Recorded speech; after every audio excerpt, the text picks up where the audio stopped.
Hi, everyone. Thank you so much for having me today. My name is Jackie Rarquist, and I just feel really incredibly fortunate and excited to be speaking to all of you today. So I want to start by giving you some background on my injury and the impact it had on me. Almost 4 years ago, my life felt like it was the perfect little snow globe. Then someone came along, picked it up, gave it a good shake, and then just smashed it on the ground. The previous year, I'd been promoted into my dream job. I was newly engaged. I had an incredibly active life outside of work, doing things like volunteering, going to the gym, and spending time with friends and family. Then on August 1st, 2019 at 1:42 p.m., my life began a whole new trajectory. My car was hit from behind with enough force that it pushed me into the two vehicles ahead of me. I was quite shaken up at the time, but, reassured by 911 that police didn't need to attend the scene. And although I don't remember actually hitting my head on the steering wheel, but the next day a bruise appeared on my forehead and the doctor and chiropractor both diagnosed me with a concussion. The next few years were by far the most difficult time in my entire life, as I'm sure many of you listening can relate to that with your own injuries. I had pretty much every symptom associated with post-concussion syndrome. I tried any treatment or therapy recommended to me by my providers, or ones I found on my own. The insurance company still refuses to reimburse me for treatments that I paid for out of pocket. I couldn't put my Master's of Public Health to use when the pandemic started, and I missed out on valuable work experience. My relationship ended. And despite the fact that I had successfully returned to work full-time, my employer gave me the choice between a demotion and being fired. But despite all these hardships, I learned so much, and there was so much good that I took away from this experience that I hope everyone listening today can benefit from it in one way or another. So to start with, for all the friends and family listening right now, it is probably a safe bet that your loved one is hiding the severity of their symptoms from you. They probably feel like a burden. They are likely afraid to ask for help. They are grieving the loss of their independence and the life they once knew, and are facing the fear of never returning to that life again. I can tell you that I often wonder if the injury is more difficult on family members than it is on the person who sustained the injury. I suspect that you're also experiencing a lot of uncertainty and confusion as you try to recognize this person who may have changed quite dramatically due to their injuries. Their executive functions may have been affected. And for me, that meant that my slightly annoying bad habits became extremely amplified and debilitating after my accident. So I know all of you want to help and have your loved one's best interests in mind. So here's my advice to you. I'd encourage you to ask them the tough questions and attend appointments with them to learn more about it and to support them.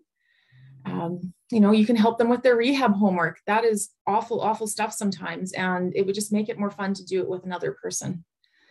Find activities you can do together that are at a pace that they can handle. Do your best to pick up the slack and do a little more around the house so they don't pressure themselves to try to do what they used to do. Ask them what they need and then help them get those needs met. And finally, it is so important to take care of yourself as well, just so you can be the support they need as they recover. Now, for all the medical professionals and those who can influence the health system in the audience, advocate for concussion clinics and pathways, or create your own team-based care approach so you can refer your patients to specific providers who are well-versed in brain injuries.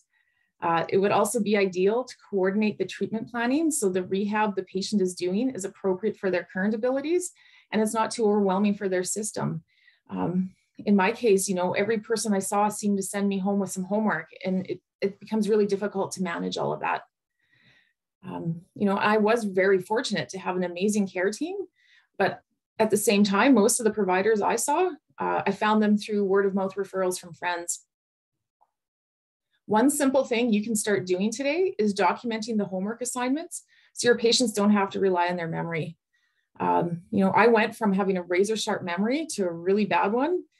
So I was incredibly appreciative when the providers would write down the homework or they'd let me take a video of how to do it.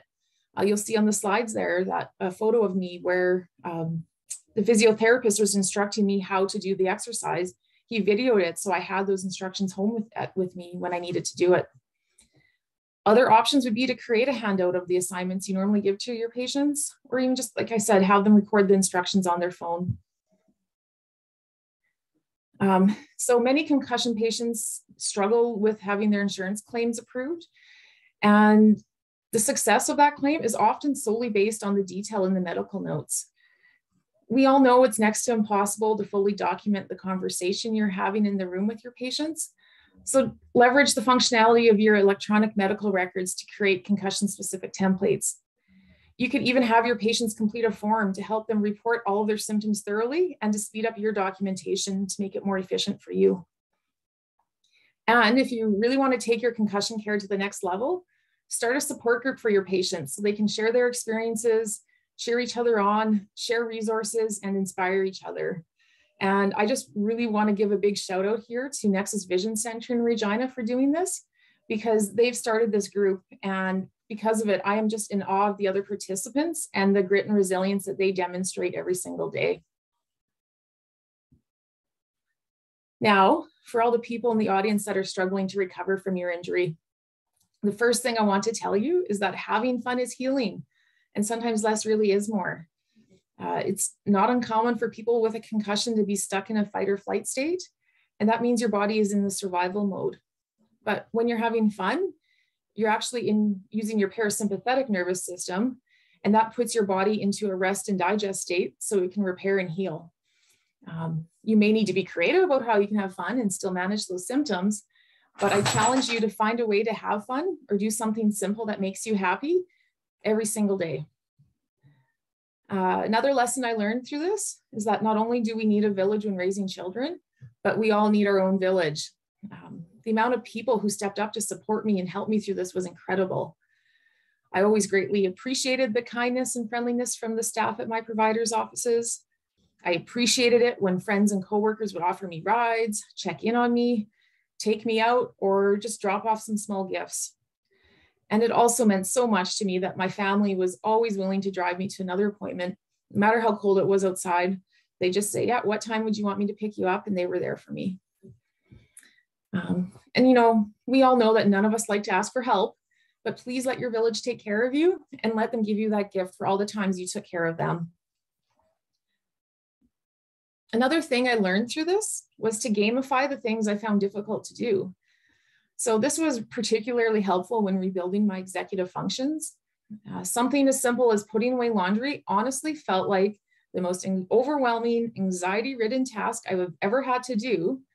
So I would just trick my brain by telling myself that all I had to do was put away one piece of clothing. I would get that one top on a hanger, and the next thing you know, all that anxiety and stress would just melt away, and doing that task was finally easy again. Some other examples of things I did was I would try to finish emptying the dishwasher before the toaster would pop or before the microwave was finished. And I would take a guess at how long something might take me to complete. And then I would set a timer and see if I could finish it before the timer went off. This one was really useful because my attention span wasn't good at the time, and it helped me stay on task better. And to be fair, I still use these strategies today when I'm struggling with something. Something else that's become extremely helpful for me was learning about the nervous system and how we go into fight, flight, freeze, and fawn states. Learning about these different trauma responses was the first time I really finally understood why I am the way I am. And it helps me manage difficult moments in my day-to-day life. And even just learning about trauma has made me a much more compassionate person to myself and others. You know, I've also learned that when I'm vulnerable and open to people about what I have experienced, people open up to me in return. And this has forged much stronger and deeper connections to people in my life. It's also really made me realize how everyone has something difficult going on in their lives. And many people have invisible injuries or conditions that challenge them every day. And another thing I took away from my concussion is something that I like to call the joy of first world problems. You know, as humans, we all like to complain. We do it often. And now I just see joy when I look at those problems that we complain about. You know, for example, we all love to talk about and complain about the price of gas at the pump.